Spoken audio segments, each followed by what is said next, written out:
cerpen. Judulnya itu Menembak Mati 7 Orang, karya Ahmad Tohari. Menembak mati 7 orang, karya Ahmad Tohari. Dar menyalamiku dengan genggaman kuat, lalu berbalik dan melangkah pergi. Dia bilang mau pulang ke Jakarta, ke redaksi sebuah berkala ternama. Namun sesaat kemudian dia menoleh ke belakang, bahkan kembali mendekatiku. Sekali lagi, kamu tetap yakin apa yang aku lakukan dulu adalah takdir bagiku? Dar bertanya, wajahnya bersungguh. Aku tersenyum sambil menggeleng kepala. Pertanyaan itu sudah sering kali dia ajukan kepadaku. Ya, setiap bertemu, 2 menit yang lalu pun pertanyaan itu baru saja aku jawab. Mengenai tindakanmu yang menembak mati 7 orang sekaligus itu. Berapa kali aku harus menjawab? Peristiwa itu sudah terjadi 54 tahun lalu. Apapun yang telah terjadi, itulah yang bernama takdir, jawabku, juga bersungguh-sungguh. Jadi kamu tetap yakin? Sangat. Dar menatapku, tetapi dengan pandangan masih menyisakan bimbang. Kemudian dia memutar badan yang tinggi besar. Sayang dia meninggalkanku dengan langkah yang sungguh tidak segagah sosoknya. Kukira Dar terlalu gemuk, dan seperti aku, dia juga sudah beruban.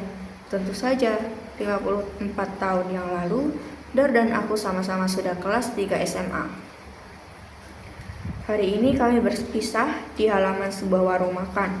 Tadi, Dar minta nasi rawon dengan minyak mengambang di atas kuah santan yang berkilau oleh lemak sapi.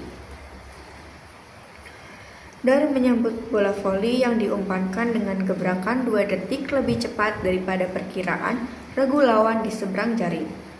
Bola menusuk bidang lawan tak terhadap. Gembita meledak, terutama dari para siswa perempuan yang menonton. Hampir semua gadis SMA sekolah kami selalu menjagokan Dar di luar lapangan voli, dan mungkin juga di luar. Dar kembali menjadi pusat perhatian ketika dia siap serving. Namun kali ini tertunda karena ada orang memanggilnya keluar lapangan. Terdengar suara gerutu dari kelompok siswa perempuan. Orang yang memanggil Dar sudah kami kenal. Orang itu bersama 2 teman sering memberi kami pelajaran baris berbaris dengan disiplin keras. Mereka juga mengajari kami tata pergerakan dan penurunan bendera, bahkan khusus kepada beberapa murid, termasuk Dar yang bertubuh tinggi. Pelatih itu juga mengajari cara berayap. Bukan sembarang merayap, tetapi merayap sambil membawa bedil dan menggigit pisau komando. Gagal betul, itu gaya merangsek ke daerah musuh. Juga bongkar pasang senjata. Yang satu itu membuat kami yang bertubuh kecil dan pendek merasa iri dan kurang berarti dibandingkan dengan Dar. Masih di pinggir lapangan voli, pelatih itu menyerahkan sebuah bedil tanpa magasin kepada Dar. Pelatih itu memberi salut dengan gagah. Wajah orang itu keras, kemudian seperti tercipta suasana beraroma kepahlawanan. Kami jadi semakin iri kepada Dar, dan saya kira anak-anak perempuan jadi makin mengagumi dia yang bertubuh jangkung itu. Apalagi Dar kemudian tampil menyandang bedil meski belum bermagasin. Kami tahu dari cerita Dar, bedil itu senjata otomatis bernama Kalashnikov atau AK-47 buatan Rusia. Tembakan beruntun senjata itu secara mendatar, kata Dar, bisa merubuhkan batang pisang dengan luka seperti tebasan parang. Tembakan 1 magasin peluru secara vertikal bisa membelah batang pisang dari pucuk sampai pangkal dengan luka seperti sayatan dengan parang. Ya, cerita Dar tentang bedil yang hebat itu selalu membuat kami makin kurang berarti. Dan kami percaya Dar yang masih seperti kami, anak SMA, sungguh-sungguh setelah melakukan semua yang dia ceritakan. Lapangan voli telah ditinggalkan si pahlawan. Kami seperti kehilangan semangat, apalagi para siswa perempuan juga perlahan menyingkir. Saya tetap teringat Dar. Wah, tentu dia akan mendapat latihan lebih lanjut dan lebih hebat. Kata Dar, orang melatih meminta dia nanti masuk akademi. Jadi harus cukup latihan badan.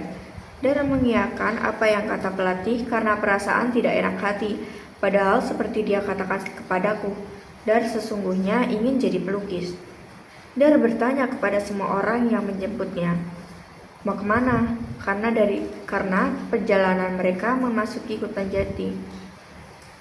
Dan mendapat jawaban. Di depan sana ada tugas besar menanti kamu. Hanya pemuda hebat yang bisa mendapat kesempatan menunaikan tugas sebesar itu. Bahkan aku sendiri pun tidak. Sebenarnya Dar belum puas atas jawaban itu, namun dia merasa enggan meminta kejelasan. Ji berjalan lambat dan merayap di bawah bayang-bayang pepohonan, lalu berhenti di titik tempat jalan sempit itu melintasi tubir tebing sangat curam. Ada beberapa laki tidak bersenjata berdiri berkerumun di tempat itu. Di bawah sana hanya berjarak beberapa meter, mengalir sebuah sungai dengan air mengalir deras. Matahari sudah di barat, maka mata Dar dan yang lain sering disambar pantulan cahaya amat menyilaukan yang berkilat dari permukaan sungai. Lelaki pelatih memberikan satu magasin penuh peluru dan Dar menerima dengan kegah-gahan. Dia langsung memasang dengan amat sigap pula. Dari mulut magasin tampak peluru-peluru berkepala tembaga, runcing, berwarna kemerahan sebesar jari. Melalui cerita dari yang saya tahu, kepala peluru itu akan pecah begitu menyentuh sasaran. Andaikan menyasar punggung seseorang, lukanya akan berupa bolongan sebesar seperti punggung kuntilanak. Itu cerita Dar kepada semua teman SMA-nya 54 tahun lalu. Lelaki pelatih tersenyum sambil mengacuhkan jempol kepada Dar yang kemudian juga tersenyum. Ketika pelatih itu memberi salut dengan gaya amat sigap, dia pun membalas dengan sangat semangat sama. Kemudian Dar dan pelatih turun tebing beberapa langkah. Kira-kira 5 meter di depan sana, terlihat sehelai anyaman bambu berdiri dengan dua pancang di kiri kanan. Di tengah lembar anyaman itu ada garis putih tebal mendatar sepanjang kira-kira 2 meter. Dar merasa berhadapan dengan sesuatu dan suasana yang belum dia mengerti. Semua ini apa? Tanya dia. Dan jawaban lelaki pelatih amat datar. Kamu akan saya uji soal ketepatan. Silakan tembak garis putih itu sampai pelurumu habis. Ayolah jagoan. Wajah Dar menghangat karena merasa tertantang. Dia menarik napas dalam, memajukan kaki kiri dan badan condong ke depan, mencekal AK-47. Kedua telapak tangan Dar terasa basah.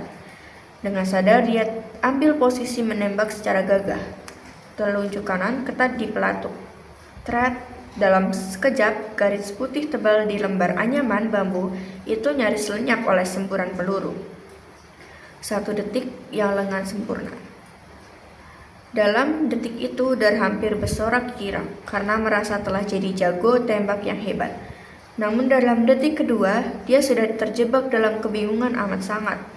Dia tergagap ketika melihat ada setitik darah perempes dari bekas tembakan di anyaman bambu depan sana. Dia juga mendengar suara rubuh. Maka dia melemparkan AK-47 itu dan lari untuk melihat ada apa di sebalik dinding. Dan Dar melihat beberapa tubuh terkulai bermandi darah.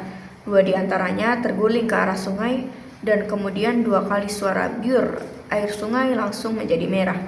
Mata Dar mendadak berkunang, limbung, lalu pingsan. Aku dan Dar bertemu lagi beberapa bulan kemudian di sebuah warung makan, juga saat Dar mau balik ke Jakarta. Perutnya sudah gendut. Aku menegur, kurangi makanmu, kalau tidak umurmu bakal pendek. Dar berkilah, sebenarnya aku mengalami linglung seumur-umur, karena dulu aku menembak mati 7 orang. Ketika makan itu, aku bisa lupa bahwa aku linglung. Itulah aku tidak akan berhenti doyan makan. Juga akan terus bertanya kepadamu, apakah kamu tetap yakin apa yang kulakukan dulu adalah takdir? Ya, itu takdir, itu luka parah, itu keberengsekan kita. Aku menjawab agak keras, namun ucapan itu membuat kulitku merinding, air mataku tak tertahan. Mungkin Dar benar bahwa dengan sering makan dia bisa melupakan luka batin yang berkepanjang. Namun mengapa harus makan rawon lagi dan rawon? Setelah menghabiskan 1 mangkuk besar nasi rawon, Dar berdiri.